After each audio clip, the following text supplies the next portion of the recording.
Hello everyone, আসসালামু আলাইকুম। আজকে আমি ফুলকপির ভর্তা তৈরি করব এবং কিভাবে তৈরি করব আপনারা সাথেই থাকুন, তাহলে তৈরি করা যাক।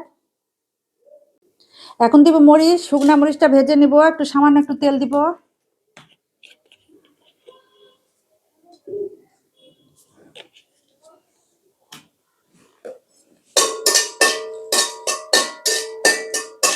ভর্তার জন্য পেঁয়াজটা ভাজা কমপ্লিট, আমি এখন উঠিয়ে নিব। এভাবে তেলটা ঝরিয়ে নিব যাতে তেল না থাকে।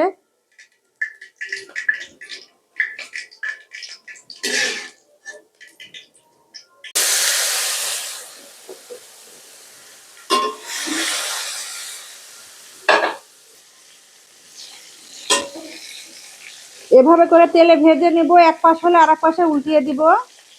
সুন্দরভাবে ভাজা হলে ভর্তাটা তৈরি করব।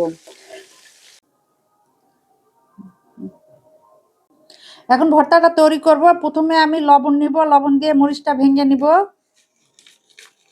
শুকনা মরিচ,